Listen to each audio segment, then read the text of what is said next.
Hey, welcome back to Matt's Garage DIY. Today, we're going to be making a bug out bag. So as soon as I hear the word bug out bag, all sorts of things come to mind. Probably the most exciting option is that the zombies are coming and I need to run for the hills. That's not what this bag is going to be. Now, don't get me wrong. There is nothing wrong with having a bag that's built for the more extreme end of things. This fall, probably as we get a little closer to hunting season, I will put together kind of a backcountry or bushcraft type bag that's meant for that. But that's not what this video is going to be about. Today we're going to build a 72-hour emergency bag. Quick Google search shows that about 80% of Americans live in urban settings, and the average family size is about 3.1 here in Canada, a little lower than that. But anyway, you get the idea. So the goal for this build is to build a single 3-day pack, maybe with a few things tied on the outside, that will support a family of 4 for 3 days or 72 hours in an urban environment during one of those emergency situations. That may be an evacuation center, a church, a school, a bus station, maybe even the Walmart parking lot. But basically, an urban environment where you and your family are going to need to live and survive for the next 3 days without any other resources. So if you've seen some of my other videos, you know I'm a big believer in this budget survival idea, or sort of making things that are practical, that are affordable. Looking online, you can buy sort of pre-made 72-hour bags for a family. I've seen them ranging from $200 at the low end up to about $1,000 at the high end. And honestly, in my opinion, most of the gear that's included is pretty low quality. And really the only thing that you're getting is a whole bunch of freeze-dried meals, which, if water is a problem, isn't really going to help you anyways. So I'm not here to badmouth what other people are doing. We're just going to put this together. I think I can make up a pretty decent bag for right in the middle. I'm going for that $500 to $600 mark. Support that family of 4. Give you some reasonable food options and some good quality gear so that you're able to look after yourself. So let's get to it. So for this build, I'm going to use the rule of 3s. I've used that with some of my other things. I think I used that with my get home bag. There's a few varieties of that. The rule of 3s, there's the 5Cs, the 10Cs, etc. Some of those are a little more detailed. Rule of 3s is very simplistic. Basically, 3 minutes without air, 3 hours of exposure, 3 days without water, 3 weeks without food. We're just going to use that as a guideline for what we're doing today. And then on top of that, I'm going to add some first aid and hygiene, and then just some miscellaneous tools. All right, first up, air. I have included 4 N95 masks. Super important that you get the N95. That's a good quality. It's going to get most of the particulate out of the air. We are in wildfire season right now. That is going to make life way better. As well, if you look back to 9/11, people walking out of New York just covered in all sort of that dust and asbestos. You end up in a situation like that, you'll want a good quality mask to be wearing. I have included 4 more of the quote-unquote COVID masks. That would certainly be useful in a lesser situation. Maybe just somebody in your group ends up getting sick, or you have some kind of minor particulate in the air that you need to deal with. So there, anyways, I'm not going to beat this to death.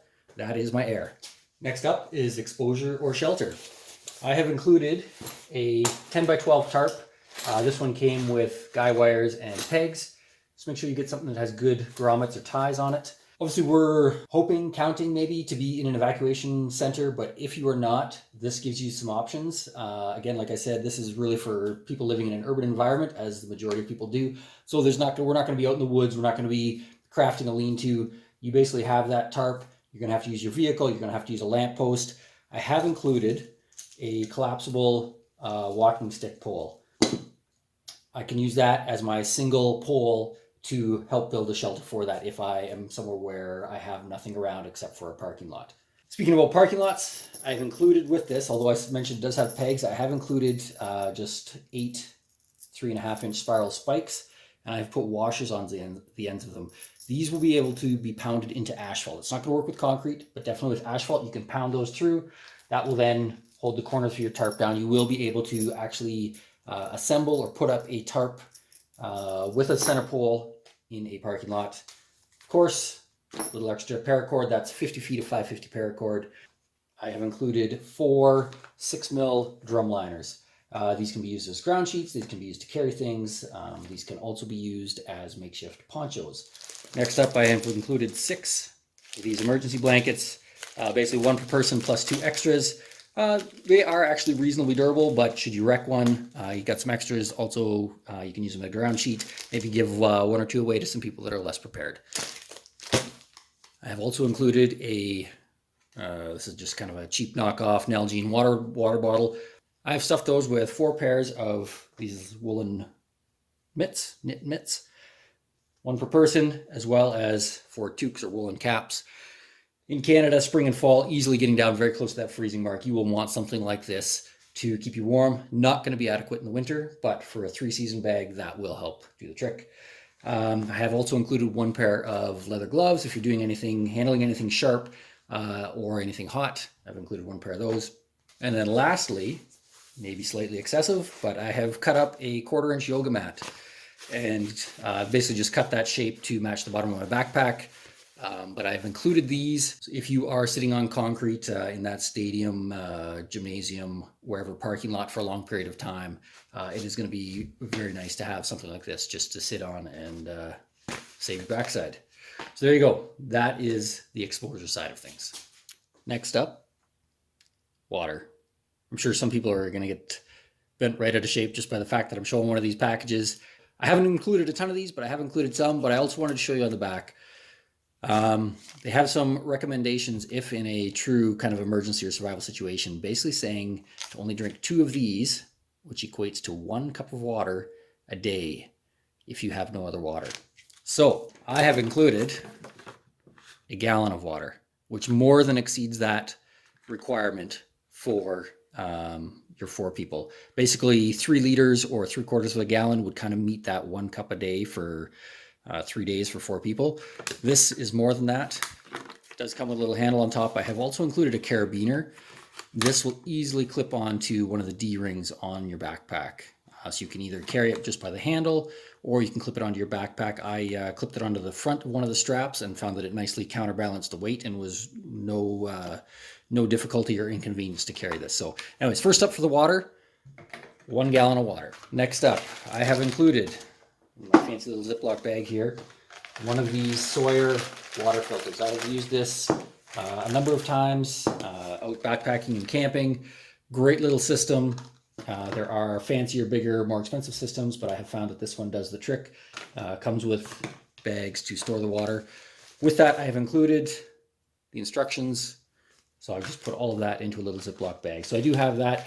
So if you do have a source of water that's maybe questionable, run it through that filter. Then you can get yourself some more water on top of the gallon of water that you're bringing. Next up, I've included a collapsible water pouch. This will hold another, I believe, 2 gallons of water. Most situations where you're having to leave your house will not be in less than a minute. You should have time to fill that up before you go. If you don't, bring it with you. You then have the option when you're out and about. But if you do have the time before you go, fill that up. That gives you another couple of gallons of water, tons more opportunity. And then, of course, my bought little packages of water.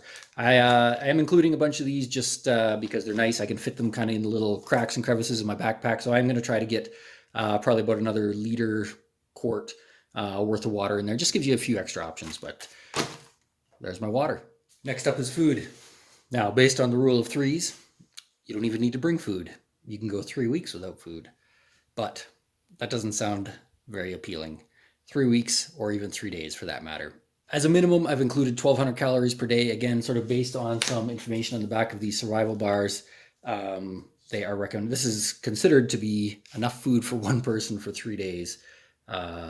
Basically giving you your 1,200 calories a day. These have little kind of pressed, almost like granola bars inside, designed to not make you thirsty. But I didn't want to eat those the whole time. Some of the cheaper kits, that's basically all you get. So what I've done is I've included enough of those that every day, breakfast and lunch, you'll be having that, maybe with a hot drink. I've got some coffee, I've included some tea. And then for your supper or your dinner, I've included some of these Bistro Express.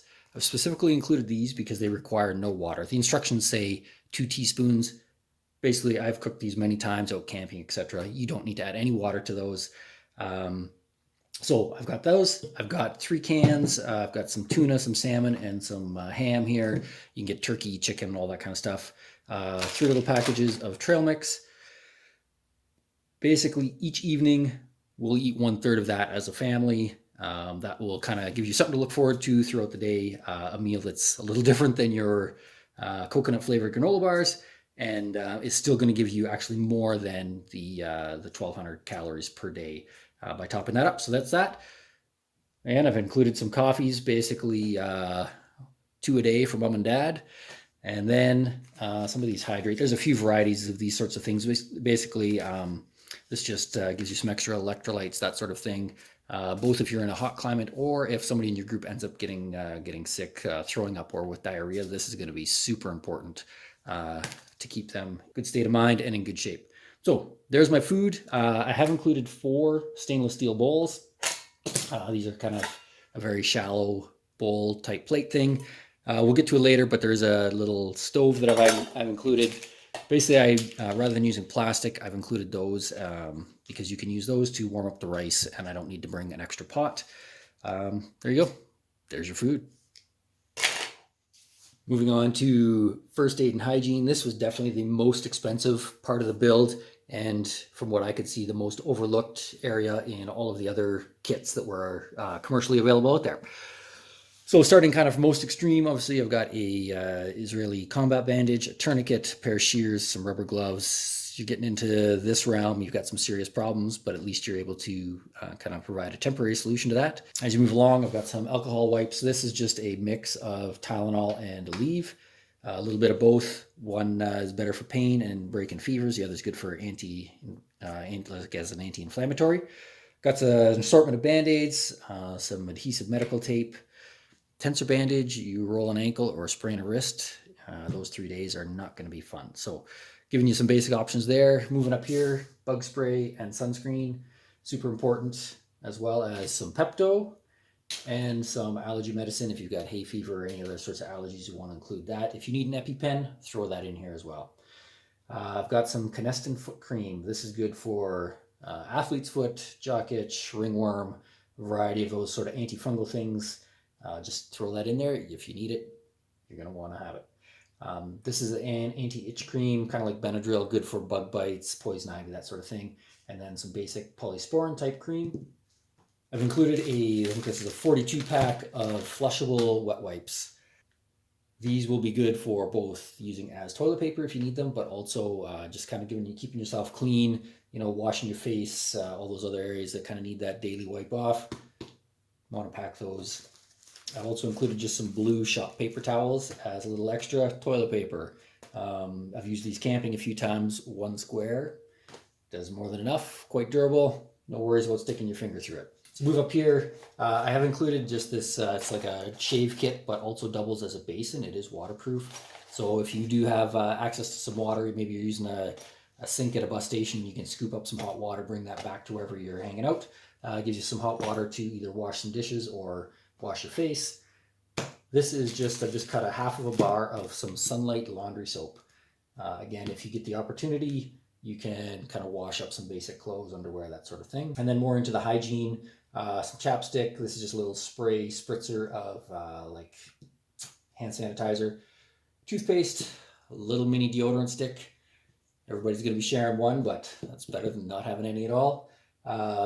Little collapsible toothbrush and some dental floss. So there you go. That should cover all of your basics. If you have time for packing more than that, great. But again, kind of the idea with this bag is that you grab it and go. All of your basics should be covered with that. All right, tools and miscellaneous. First off, got some sort of radio. This one is both solar and crank powered, as well has a little port that you can use to, a flashlight on the end as well, but a port to charge up your devices if you need. I've just tied the cord to the handle so that I always have that cord with it. A little notepad and paper. Multi-bit screwdriver. I've included all the bits. As well, I've thrown in there just one of those miniature screwdrivers that you use for fixing glasses. Flashlight. You can include a headlamp if you want. This takes AAA battery, so I will include another battery with that as well. Glasses, if you need glasses. I forgot to mention that I had some cups. When I was talking about the food, I have included 4 cups. Plastic cups, I'm not counting on heating anything in those, and easier to hold a hot liquid in a plastic cup rather than a metal cup. Right here I have a little stove. This is a hexamine or Esbit stove, as well as just a simple tomato can with a handle that I have made up. I've actually used this can itself for an entire hunting trip and another weekend camping trip. Works great. holds up, and is super cheap. The reason I've gone with a hexamine stove is that, as I mentioned, this is for an urban environment. You are not going to have access to wood or fuel. This allows you to do that. These tablets kind of used in this stove, which I will include a link for, work very well for heating up food, boiling water, giving yourself a hot drink. So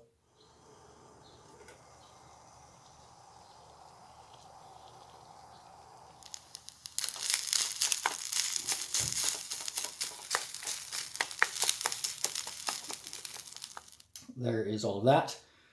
I have included some 1-inch duct tape and some electrical tape, as well as a carabiner. This is the same as the one that I'm using for the water. This is not rated for climbing, but this is also not just your dollar store special.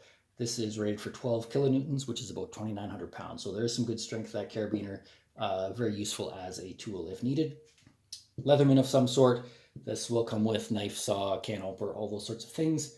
I typically have a pocket knife as well as some sort of multi-tool in my pockets anyways, but I have included one in the kit for the purpose of talking about this. With my stove, a few ways of lighting it: regular matches, lighter, and some stormproof matches. Hammer. This is going back to our shelter for pounding those nails or stakes into the ground or into the asphalt. I've specifically included a construction hammer so that you can pull them back out if you need to move. Got some blue shop paper towels, some squiggly lines. That is dish soap that I've allowed to dry. If you need to wash dishes, tear off a quarter of this, go to a sink somewhere, a pond, a stream, and you can wash those dishes. This paper towel actually holds up really well.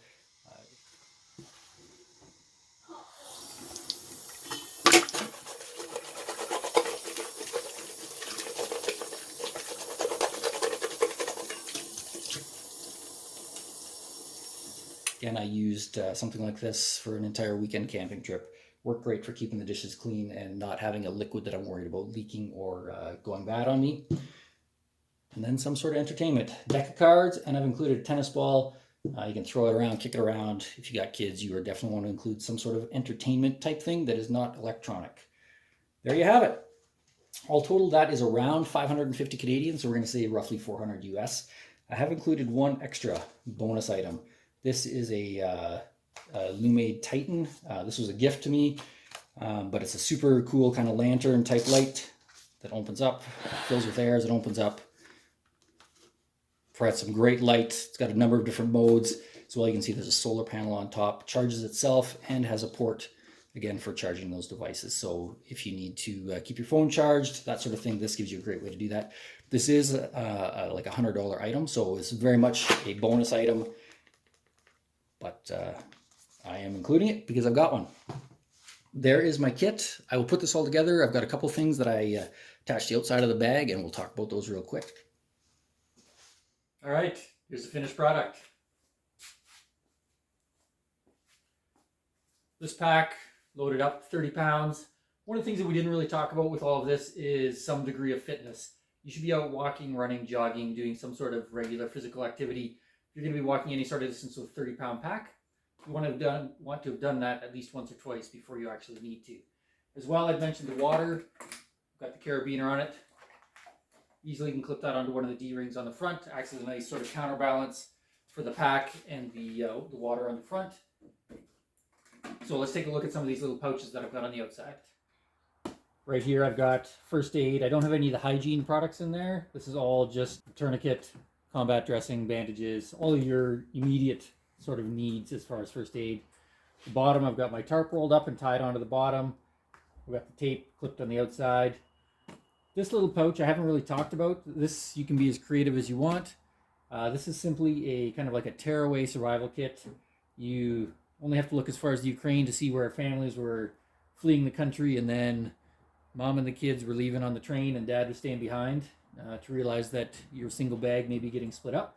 This is just a little something so that if, you know what, you're having to give the majority of this bag away to your family, you're not left without anything. There's tools. This is certainly more like a bit of a survivalist type kit in there. Do with that what you will. You also see I've got this red tag on here. This is simply a reminder. I have in my safe upstairs, I've got photocopies of all of our kind of family documents, driver's licenses, birth certificates, health insurance, you know, some ownership documents for the house. This is just a reminder when I'm grabbing this bag to go get those documents. I don't want to leave them in this pack. right? I leave this in my garage just inside my back door. There's always a potential that somebody breaks in and steals this. So that's why I have this tag on there, just as a reminder. Hey, got the bag, run upstairs, grab that envelope before you head out the door. Lastly, I'm sure I may get some comments about this. I have not talked at all about any kind of personal protection. Do with that what you will. This can also serve as a reminder to include something along those lines. Make sure that you're aware of your sort of local, state, or provincial rules and regulations. You don't want to be getting yourself into trouble on top of everything else that's going on. There you have it. There's my 72-hour family emergency preparedness bag. Hope you liked it. Look forward to your thoughts and comments. And as always, stay tuned for my next video.